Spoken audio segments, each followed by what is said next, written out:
বিসমিল্লাহির রহমানির রহিম। 18তম শিক্ষক নিবন্ধন লিখিত পরীক্ষায় যারা সামাজিক বিজ্ঞান অনুষদ থেকে অংশগ্রহণ করেছিলেন, আজকের ভিডিওটি তাদের জন্য। সামাজিক বিজ্ঞান অনুষদে সর্বনিম্ন কত মার্ক পেলে আপনি নিশ্চিত একটি স্কুলে জয়েন করতে পারবেন, সেই বিষয়টি নিয়ে আজকে আলোচনা করব।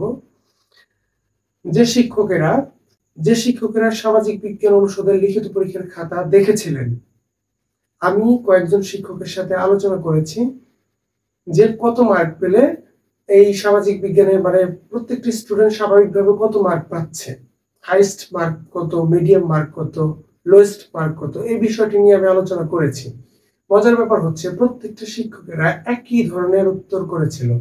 সেই প্রত্যেকটা শিক্ষকেরা কি বলেছিল এবং তাদের ভাষ্য অনুযায়ী কত মার্ক পেলে চাকরিটা হবে, সে বিষয়টা নিয়ে আমি আলোচনা করছি।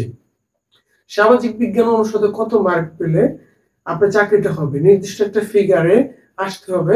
সেই মার্কটা আমি একটু পরে বলে দিচ্ছি।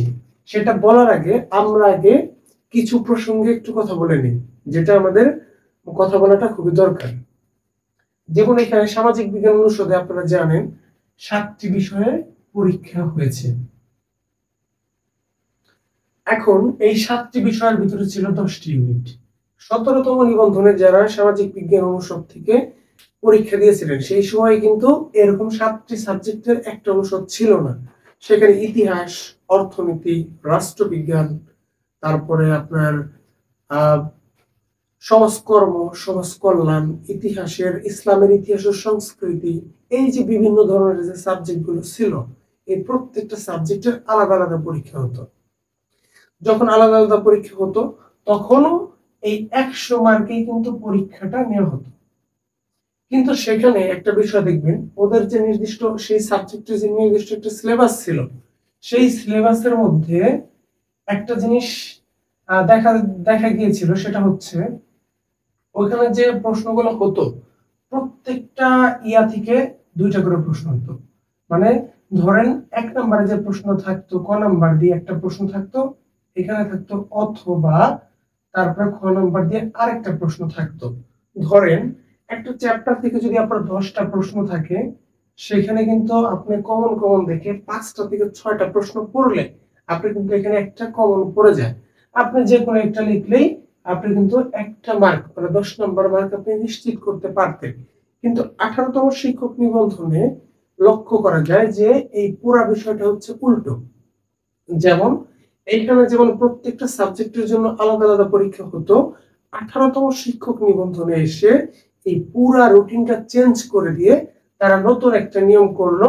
সেটা হচ্ছে এই 7টি বিষয়ে একটা পরীক্ষা হবে, একটা অনুষদ। এই 7টি বিষয়ে যে ছাত্রছাত্রী আছেন তারা সবাই কি করবে, 7টি বিষয় মিলে একটা অনুষদ করা হলো, সেটা হচ্ছে সামাজিক বিজ্ঞান অনুষদ। আর এই সামাজিক বিজ্ঞান অনুষদে একটাই পরীক্ষা হবে। এইখান থেকে যারা উত্তীর্ণ হবেন তাদেরকে এই সামাজিক বিজ্ঞান অনুষদে নিয়োগ দেওয়া হবে। এখন এখানে 10টা ইউনিটে বিভক্ত করা হলো। এখানে যে 7টি সাবজেক্ট ছিল, 7টি সাবজেক্টের বিভিন্ন টপিক আলাদা আলাদা করে 10টা ইউনিট তৈরি করা হলো। 10টা ইউনিটের ভিতরে পরীক্ষা নেওয়া হলো। এই পরীক্ষার মার্ক ছিল 100, সময় ছিল 3 ঘন্টা। কিন্তু দুঃখের বিষয়টা হচ্ছে এইখানে কোনো অথবা ছিল না। আপনারা আমার 18তম নিবন্ধনের যে ভিডিওগুলো আমি আপলোড করেছিলাম, সেখানে আমি বলেছিলাম যে আপনাদের প্রশ্ন কিন্তু সৃজনশীল হবে না, আপনাদের প্রশ্নে অথবা থাকবে না। আপনারা অনেকেই কমেন্ট করেছিলেন যে সিলেবাসে লেখা আছে প্রথম অংশ, দ্বিতীয় অংশ, তৃতীয় অংশ এইভাবে থাকবে, তার মানে এটা সৃজনশীল হবে।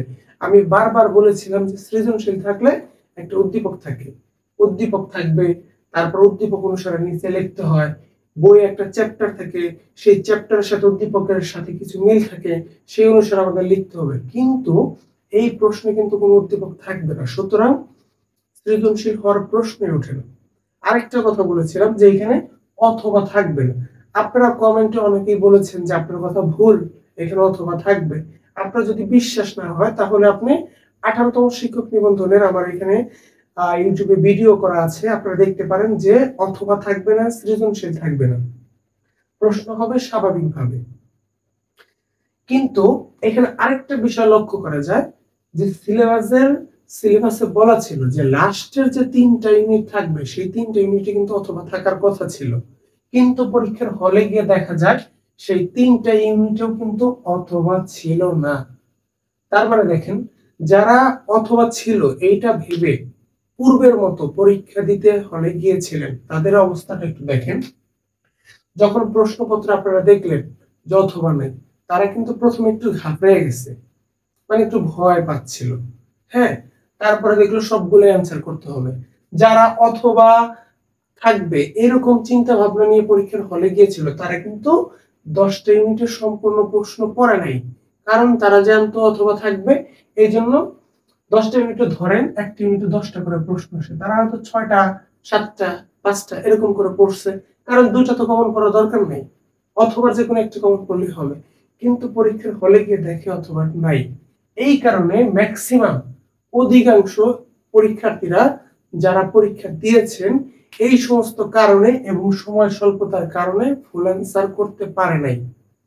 কেউ হয়তো 60%, কেউ হয়তো 80%, কেউ 90%। হ্যাঁ, আবার কিছু কিছু স্টুডেন্ট যেটা সংখ্যায় তুলনামূলক খুবই কম, তারা করেছিলেন 100%।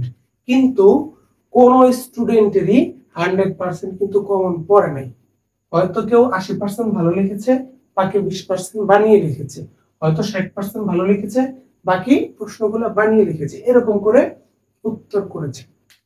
এখন দেখেন, যারা সময়ের স্বল্পতার কারণে ফুল অ্যান্সার করেছিলেন, যে অনেকে বলে স্যার আমি তো 96 অ্যান্সার করছি, আমার কি চাকরিটা হবে? আবার অনেকে বলতেছেন আমি তো 90+, আমি 80+। আসলে দেখেন, এখানে বিষয়টা হচ্ছে যে প্রশ্নটা প্রথমে ছিল, দ্বিতীয়ত ছিল, তৃতীয়ত ছিল, সেই প্রশ্নগুলোর যে মূল ইনফরমেশনটা, যে তথ্যগুলো, সেটা আপনারা কতটুকু দিতে পারছেন, এটা হচ্ছে মূল কথা। যে আপনারা পরিপূর্ণ তথ্যবহুল অ্যান্সার করতে পেরেছেন কিনা, এটা হচ্ছে মূল কথা। আরেকটা বিষয় হচ্ছে, আপনারা যখন 1 number 2 number 3 number 4 number 5 number 6 number 60 পর্যন্ত গেছেন, 6 নাম্বার উত্তর করতে রানিং এ, তখন কিন্তু দেখেন সময় কিন্তু ধীরে ধীরে কমে যাচ্ছে। তখন লাস্টের দিকে আপনারা কি করেন, ফুল অ্যান্সার করার জন্য একটু দ্রুত লেখেন। পরে এই দ্রুত লেখার কারণে প্রথম থেকে 60 পর্যন্ত কিন্তু আপনারা মোটামুটি ভালোভাবে উত্তর করতে পারেন। তারপরে দেখেন সময় শেষের দিকে, তখন আপনারা কি করেন, একটু দ্রুত লেখার জন্য চেষ্টা করেন, যার কারণে লেখার যে গুণগত মানটা সেটা একটু নষ্ট হয়। আবার দ্রুত লিখতে গিয়ে বানান অনেক মিসিং হয়ে যায়, অনেক ভুল ত্রুটি হয়। এইভাবে কিন্তু আপনারা পরীক্ষাটা সম্পূর্ণ দিয়েছেন। হ্যাঁ, এভাবে কিন্তু পরীক্ষাটা সবারই হয়েছে। কেউ কিন্তু বলতে পারবেন না যে আমি প্রথম থেকে শেষ পর্যন্ত একবারে ভালোভাবে সুন্দর করে স্পষ্ট ভাষায় কোনো ভুল ত্রুটি ছাড়া পরীক্ষা দিয়েছেন, কেউ বলতে পারবেন না। আবার কেউ যদি বলেন আমি ফুল অ্যান্সার করেছি, আপনি কিন্তু কারো যদি ধারণা থাকে এরকম যে আমি ফুল অ্যান্সার করেছি, আমি সঠিকভাবে লিখেছি, আপনি কি রিভিশন করতে পেরেছিলেন এই স্বল্প সময়ের ভিতরে? তার ভিতরে প্রশ্ন প্যাটার্ন ভিন্ন, রিভিশন করতে পেরেছিলেন ফুল অ্যান্সার করে? রিভিশন করতে কিন্তু পারেন নাই। এই জন্য অনেকের প্রশ্ন দেখা গেছে আপনারা প্রথম প্রশ্নটা দেখা গেছে অনেকে 20 লাইন 25 লাইন, হ্যাঁ 18 লাইন এরকম করে লিখছে। লেখার পরে দেখা গেছে সেই প্রশ্নের ভিতরে যে শব্দগুলো লিখেছেন ওগুলো ভুল হয়েছে, অনেকের ভুল হয়েছে। ঠিক আছে, ভুল, সেখানে একটু মার্ক কমে যাবে। তারপর লাস্টের দিকে লেখার গুণগত মান ঠিক নাই, সেখানে একটু মার্ক কমে যাবে। মাঝখানে যে সমস্ত তথ্য চেয়েছে সবগুলো তথ্য পুরোপুরি দিতে পারেননি, সেখানে মার্ক কমে যাবে। এই বিভিন্ন ভাবে মার্ক কমতে কমতে কমতে কমতে কেউ পাবে 60, কেউ পাবে 70, আবার কেউ পাবে 50, কেউ পাবে 40। ঠিক আছে, এরকম মান কিন্তু, এরকম নাম্বার কিন্তু ম্যাক্সিমাম স্টুডেন্ট পেয়েছে, কিন্তু 70-এর কাছাকাছি পেয়েছে এরকম স্টুডেন্ট খুবই কম। ওই যে আমি বলেছি প্রথম থেকে 60 পর্যন্ত যে নাম্বারটা আপনারা ভালোভাবে উত্তর করেছিলেন, এখানেও কিন্তু অনেক বানান ভুল আছে। আর আপনাদের লেখা হচ্ছে বাংলা, আর এই বাংলা লেখার ভিতরে প্রথম থেকে 60 পর্যন্ত যদি সর্বোচ্চ ভালো অ্যান্সার করেন, সর্বোচ্চ ভালো, হ্যাঁ যেখানে কোনো ভুল ত্রুটি নেই, তারপরেও কিন্তু আপনাদেরকে 60 দেওয়া হবে না, কারণ এটা সামাজিক বিজ্ঞান অনুষদ। এটা কিন্তু আপনার ম্যাথমেটিক্যাল কোনো টার্ম না যে আপনি যা অ্যান্সার করবেন তাই পাবেন, কাটা যায় নাই ফুল মার্ক, এটা কিন্তু এরকম না। আপনি যত ভালো পরীক্ষায় দেন না কেন, এখানে কিন্তু স্যাররা একটু মার্ক কাটবে। আর এই যে লাস্টে 40 থাকে সেখানেও কিন্তু গুণগত ধারা ঠিক নেই, সেখানেও কিন্তু তাড়াহুড়ো করে লিখছেন, সেখানে কিন্তু মার্ক কাটবে। আমি ভিডিওতে একটা আহ, গত ভিডিওতে বলেছিলাম যে আপনাদের কাটমার্ক এরকম হতে পারে। আপনারা অনেকেই কমেন্ট করেছেন যে না আরো বেশি হবে। আসলে দেখেন আমি যে ব্যাখ্যাটা করলাম এই ব্যাখ্যার ভিতরে আপনার কি মনে হয় আপনি 80 পাবেন, আপনি 70 পাবেন? আর আমি যে ব্যাখ্যাটা দিলাম এই ব্যাখ্যাটা কিন্তু আমার না, আমি কয়েকজন স্যারের সাথে কথা বলেছিলাম, সেই কয়েকজন স্যার আমাকে যেইভাবে কথাগুলো বলেছে সবগুলো সংমিশ্রণ করে আমি একটা বক্তব্য আপনাদের সামনে উপস্থাপন করলাম। এটাই, ঠিক আছে? তাহলে এই কথাগুলো আমার না। আপনারা সর্বনিম্ন দেখেন সামাজিক বিজ্ঞান অনুষদে কিন্তু আপনারা দেখেছেন যে 1800 এর উপরে সিট আছে, শূন্যপদ আছে।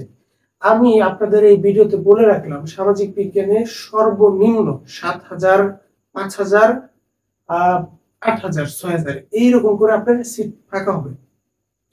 ষষ্ঠ কোন বিজ্ঞপ্তিতে দেখবেন সামাজিক বিজ্ঞানে 6000 থেকে 8000 এরকম শূন্য পদ ফাঁকা থাকবে। আর আপনাদের যে নির্দিষ্ট যে ফিগার যে কাটমার্কটা ছিল সেটা আমি বলি 55 থেকে যারা 70 এর ভিতরে থাকবেন আশা করি সবার চাকরি হবে। বাংলাদেশে হাজার হাজার স্কুল এবং কলেজে সিট ফাঁকা, হাজার হাজার। এই যে শিক্ষকের যে ঘাটতি, এই ঘাটতির কারণে বর্তমানে কি হচ্ছে, ছাত্রছাত্রীদের পড়ার যে ভারসাম্য মান, গুণগত মান সেটা নষ্ট হচ্ছে, তারা পড়তে পারতেছে না। বিভিন্ন এনটিআরসি যে এমপিভুক্ত যে স্কুল এবং কলেজ আছে প্রত্যেকটা স্কুল কলেজে দেখবেন এই আপনি সামাজিক বিজ্ঞান অনুষদে সিট ফাঁকা, শূন্যপদ। তারা কি করতেছে, তারা বাহিরে থেকে ওই যে আপনাদের যেটা বলে কি বলে গেস্ট টিচার, তাদের ধারা কিন্তু এই কাজগুলো চালিয়ে নিচ্ছে। আর যারা পরীক্ষার মাধ্যমে উত্তীর্ণ হয় নাই, যাদের কাছে সনদপত্র নাই, তারা কিন্তু অবৈধ শিক্ষক। তাদেরকে কোনোভাবে এই শিক্ষক শূন্যতা, শিক্ষক একটা স্কুলে শিক্ষক নাই, সেই স্কুলের পড়া তো আর বন্ধ করে রাখা যায়। এই জন্য গেস্ট যে শিক্ষক আছে, গেস্ট টিচার, তাদের দিয়ে কিন্তু চালিয়ে নেওয়া হচ্ছে। আপনারা যখন যারা উত্তীর্ণ হবেন তখন কিন্তু সেই শূন্যপদ গুলা কিন্তু আপনাদের ঢুকিয়ে দেওয়া হবে, তখন কিন্তু গেস্ট টিচার থাকবে না, ঠিক আছে?